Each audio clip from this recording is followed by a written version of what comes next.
scientists, technicians, and intellectuals. They were among the brightest minds the Earth had ever sent out into the stars. The Hope scientists and engineers woke up in a colony descending headlong into total collapse. With no way to return to Earth, they had no choice but to band together and devote themselves to the cause of saving Halcyon. The people of Halcyon were nothing if not hardy. In the absence of the board's authority, many of the colony's settlements banded together with a single purpose in mind: survival. Life was especially hard in the years to come. Some towns dissolved by attrition and starvation, but most of them found a way to carry on. In the years to come, Halcyon was forced to reckon with its newfound freedom. The board was gone, and for better or worse, the colony was responsible for its own destiny. Between MSI's worker-centric policies and the iconoclast's manpower, Sanjar and Zora were able to rally many of the Terra 2 townships to their cause. MSI's workforce swelled, and the iconoclasts enjoyed a significant surge in their ranks. The board was too distracted by infighting and internal politics to stop MSI from becoming a powerful corporation and a refuge for townships that might have fallen through the cracks. Without Lilia Hagen, Sublight Salvage fell apart. The company fractured, devolving into a series of unregulated criminal gangs, fences, and smugglers. Their facade of legitimacy quickly faded. In time, the Sublight family was forgotten. Adelaide McDevitt replaced Reed Thompson as the leader of Edgewater.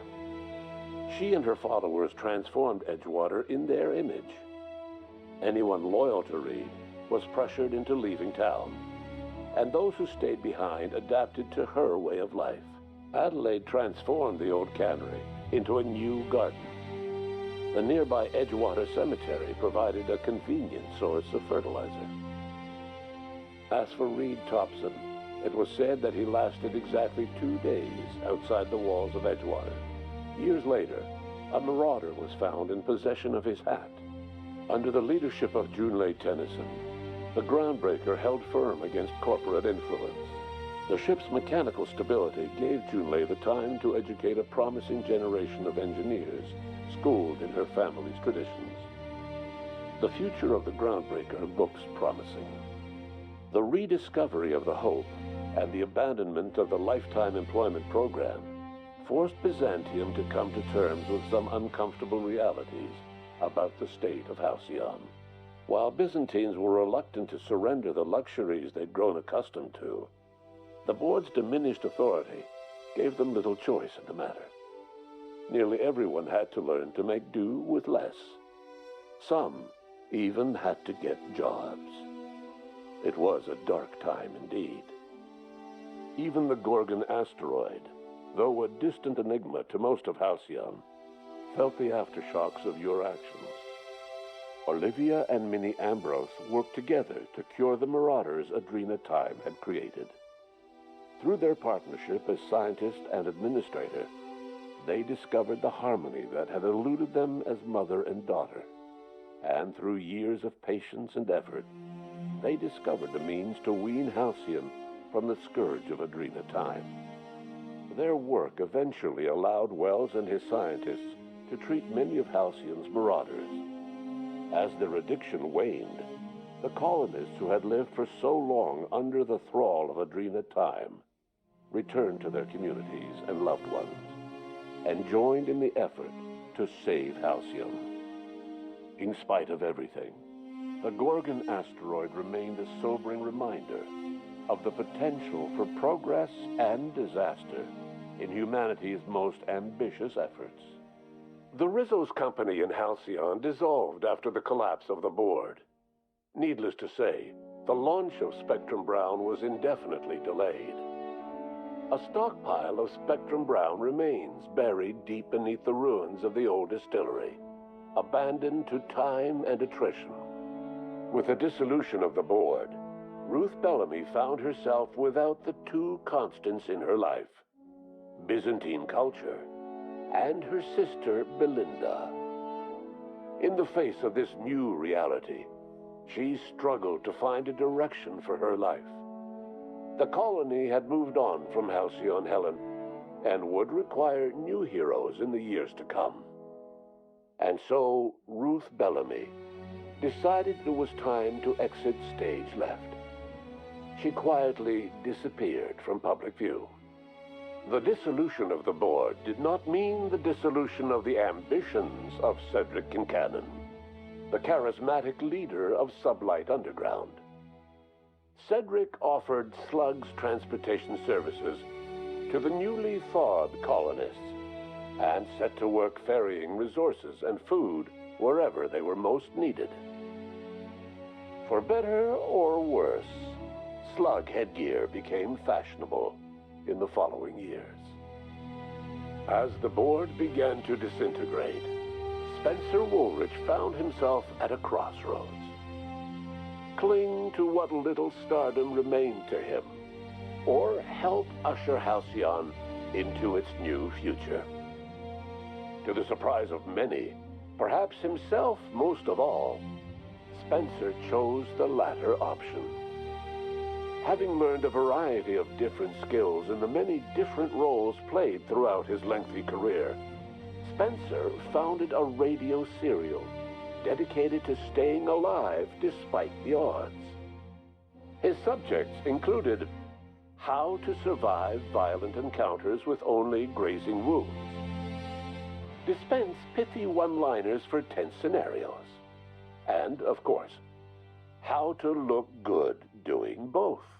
After a brief attempt at dating Helen as one person rather than two, which both Bertie and Helen found too strange, Bertie struck out on his own to try his hand at raising woolly cows.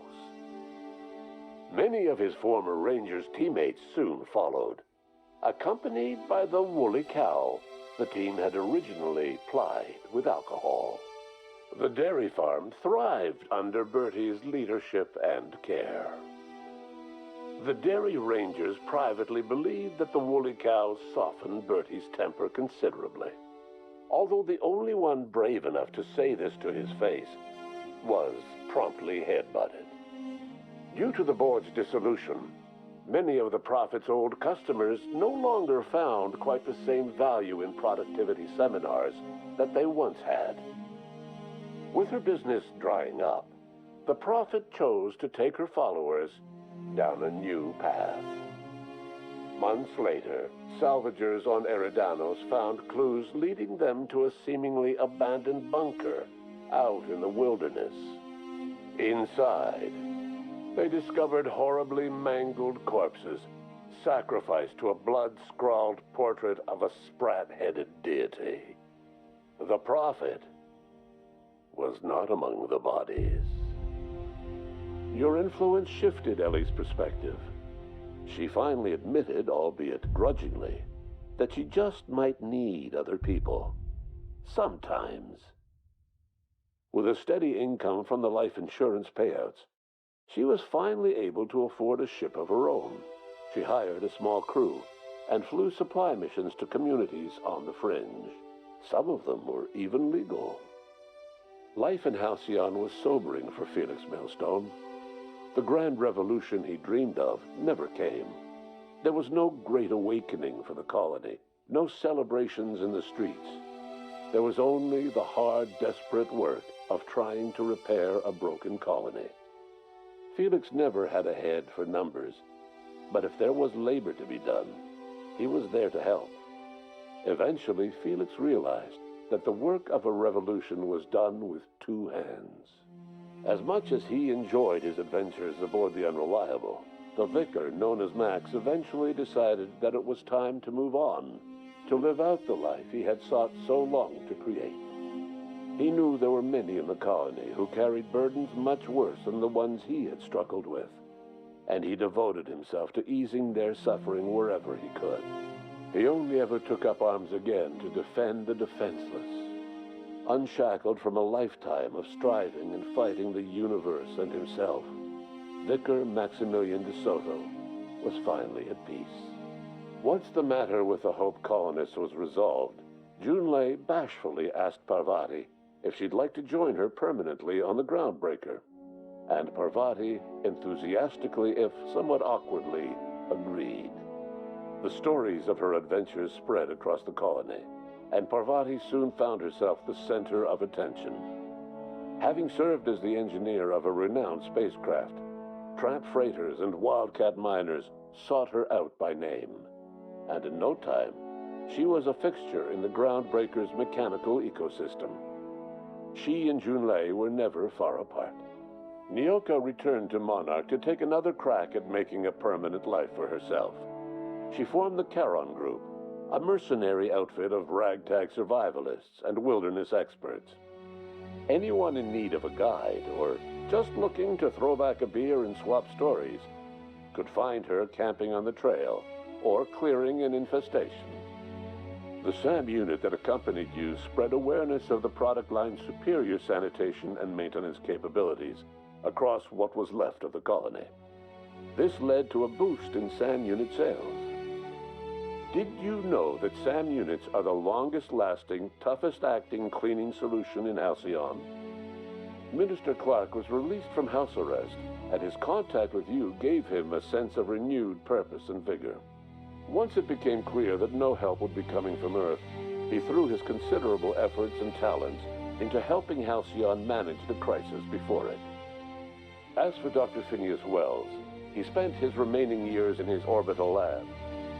He eventually came to terms with his own past and was able to forgive the mistakes of his younger self by devoting his remaining years to serving the colony.